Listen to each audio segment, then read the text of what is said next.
Hello दोस्तों, एक बार फिर से स्वागत है आपका मेरे यूट्यूब चैनल में। आज का टॉपिक है वन एवं वन्य जीव संसाधन, forest and wild life resources. इसमें आज हम कुछ महत्वपूर्ण शब्दावली पर चर्चा करेंगे। पहला है जैवमंडल, बायोस्फीयर। जैसा कि आप देख पा रहे हैं, चित्र भी साथ में दिया हुआ है। पृथ्वी का, धरती का वह भाग जो वनस्पति तथा जीव जंतु से भरा हो। कहने का तात्पर्य है यानी वह क्षेत्र जहाँ पर जीव पाया जाता है, चाहे वो भूपट्टी पर हो, चाहे जल के अंदर हो या वायुमंडल में हो, जहाँ पर भी जीव होने की संभावना रहती है, पाई जाती है, वो जैवमंडल कहलाता है, बायोस्फीयर। अगला है पारिस्थितिकी तंत्र, इकोसिस्टम। इकोसिस्टम सभी प्राणियों के समुदाय तथा भौतिक वातावरण की एकत्रित इकाई, या कह सकते हैं एक प्राकृतिक इकाई है जिसमें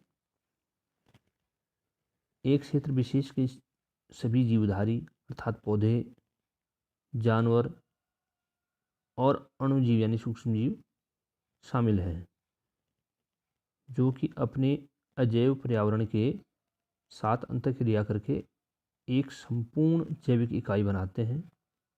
इस प्रकार पारितंत्र अन्योआश्रित अवयवों की इकाई है जो एक ही आवास में बांटते हैं, एक ही आवास को बांटते हैं।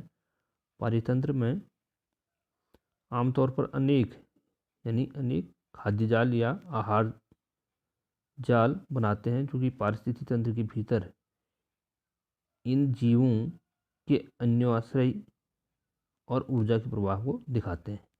जैसा कि आप चित्र में देख रहे हैं, पारिस्थितिकी तंत्र के अंतर्गत वह समुदाय आता प्राणियों का जहाँ पर उनके भौतिक वातावरण, जहाँ वो रह रहे हैं, एक दूसरे को साथ अंतःक्रिया करते हैं।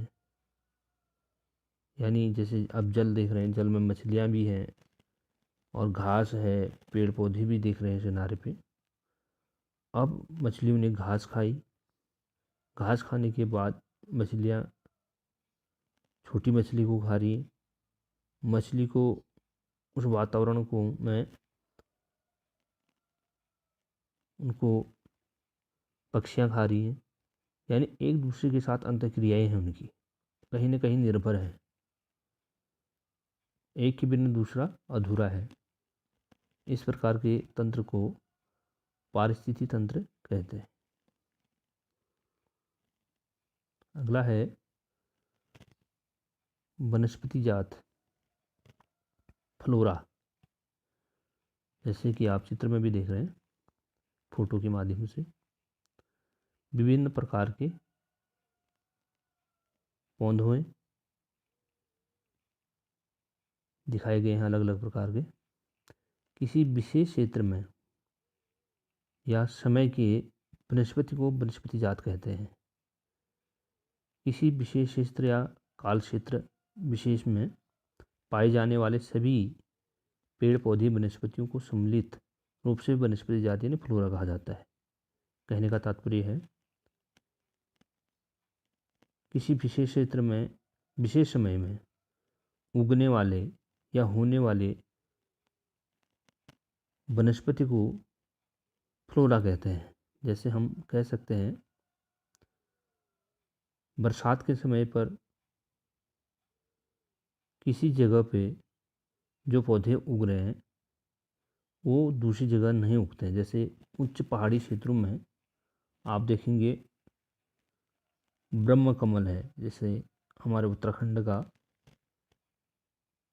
राज्य पुष्प ब्रह्म कमल एक विशेष क्षेत्रों में पाया जाता है, हिमालय की तलहटी में,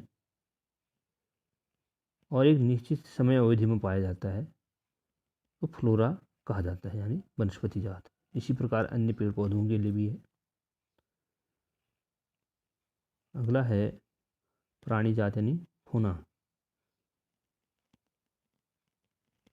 पशु की विभिन्न जातियों को प्राणी जात कहते हैं। इसी प्रकार किसी विशेष क्षेत्र काल विशेष में पाए जाने या विशेष समय में पाए जाने वाले सभी पशु पक्षियों व जंतुओं को सम्मिलित रूप से प्राणी जात यानी होना कहा जाता है। अब मैदानी क्षेत्रों में आप देखें विशेष रूप से हाथी पाए जाते हैं, जबकि पहाड़ी क्षेत्रों में हाथी नहीं पाए जाते। या आप देखेंगे ध्रुवीय क्षेत्र में पाए जाने वाला भालू वो आपको भूमध्य क्षेत्रों में नहीं मिलेगा। या इसी प्रकार से आप गैंडा देखेंगे एक विशेष क्षेत्रों में पाया जाता है, तो इस चित्र में भी आप देख रहे हैं। तो इस विशेष क्षेत्रों में पाए जाने वाले प्राणी को होना यानी प्राणी जात कहा जाता है। आपने कभी बार कहीं पर्यटक स्थलों में आप घूमने गए हों या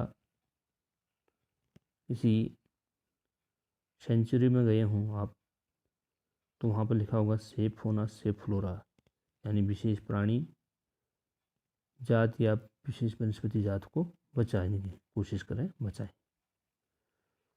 अगला है फॉरेस्ट यानी वन। वन वो क्षेत्र होता है जहाँ पर वृक्षों की अधिकता होती है, यानी वृक्षों से भरा हुआ विशेष क्षेत्र वन यानी फॉरेस्ट कहलाता है। विभिन्न प्रकार के पेड़ उसमें मिलते हैं, छोटे पौधे भी हों बड़े पेड़ भी हों, और एक विशेष रूप में होती हैं तो वन कहलाती हैं। अगला जैव विविधता बायोडाइवर्सिटी। धरती पर रहने वाले पौधों पशुओं तथा सूक्ष्म जीव की विभिन्न जातियों का कुल जोड़ ही जैव विविधता कहलाता है। किसी भी जीव या जंतु के रहन सहन, उसके खान पान, उसकी दृष्टि दूसरे जीव जंतुओं से अलग होती है, वह जैव विविधता कहलाती है। जैसे मछलियों का जो रहन सहन है वो जल में रहती हैं, उनका खान पान स्थल वालों से अलग होता है, उनकी क्रियाकलाप रहने की प्रक्रियाएं स्थलीय जीवों से अलग होती हैं। लेकिन एक समुदाय में सभी प्रकार से जल है, जल के बाहर का क्षेत्र है या पेड़ पौधे हों, ये सब अपने आप में जैव विविधता के अंतर्गत आती हैं।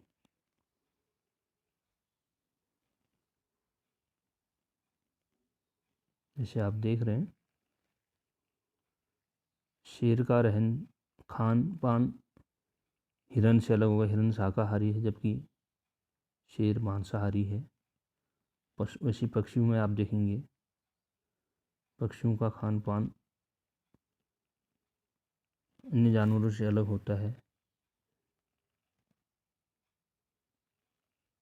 अगला आता है बंजर भूमि। बैरन लैंड या वेस्टलैंड वह भूमि जो कृषि के योग्य नहीं होती है, अर्थात जिसमें खेती नहीं होती है, उपजाऊ नहीं होती है। ऊसर या बंजर भूमि कहलाती है वह भूमि होती है जिसमें लवणों की अधिकता होती है, विशेषकर सोडियम लवणों की अधिकता। ऐसी भूमि में कुछ नहीं अथवा बहुत कम उत्पादन होता है, यहाँ तक कि पेड़ भी बहुत कम दिखते हैं इसमें। अन्य अनाज तो बिल्कुल भी नहीं होती हैं। सामान्य जातियाँ नॉर्मल स्पीशीज, यह जातियाँ सामान्य जातियाँ वो होती हैं जिनकी संख्या जीवित रहने के लिए सामान्य मानी जाती है। जैसे पशु है, जितने जानवर हैं, या पेड़ पौधे हों, साल शौगुन देवदार। अगला है संकटग्रस्त जातियाँ, विजाति जिनका लुप्त होने का खतरा है और संकटग्रस्त जातियाँ कहलाती हैं। यानी जातियाँ ऐसी हैं जो लुप्त होने के कगार पर हैं। कुछ समय के बाद उनका अस्तित्व नष्ट हो सकता है, उनको संकटग्रस्त जातियों में रखा है, यानी कि जिनकी संख्या बहुत कम रह गई है। जैसे काला हिरण है, मगरमच्छ है, भारतीय जंगली गधा है, गैंडा, शेर पूंछ वाला बंदर है, संगाई यानी मणिपुरी हिरन इत्यादि। इनको संकटग्रस्त की श्रेणी के उदाहरण हैं। जैसा कि आप देख रहे हैं, जैसे पोलर बियर भी इसमें आता है, लाल मेंढक है, शेरों को भी संकटग्रस्त में है, बाघ है, हॉर्नबिल है और पांडा, कछुए,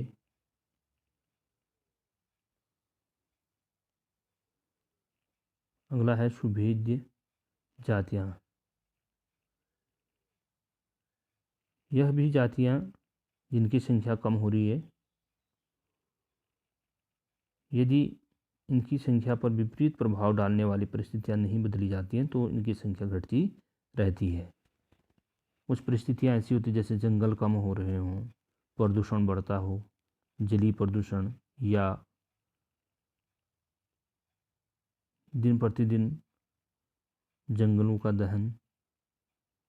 दोहन करना, मनुष्यों द्वारा अपने स्वार्थवश इन जीवों की हत्या करना, तो इनकी संख्या घटती जाती है।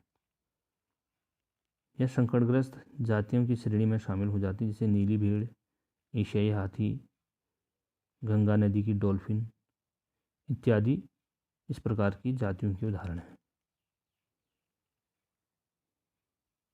अगला है दुर्लभ जातियाँ। जातियों की संख्या बहुत कम या सुभेद्य है और यदि इनको प्रभावित करने वाली विषम परिस्थितियाँ परिवर्तित नहीं होती तो ये संकटग्रस्त जातियों की श्रेणी आ सकती हैं। जैसे हिमालयन भूरा भालू बहुत कम दिखने को मिलते हैं, वन्य एशियाई भैंस, रेगिस्तानी लोमड़ी तथा धनेश यानी हॉर्नबिल इन जातियों के उदाहरण हैं। आप इसमें हिरन भी देख रहे होंगे, काला हिरन और गोरिल्ला, बबर शेर, ये सब दुर्लभ जातियों में है।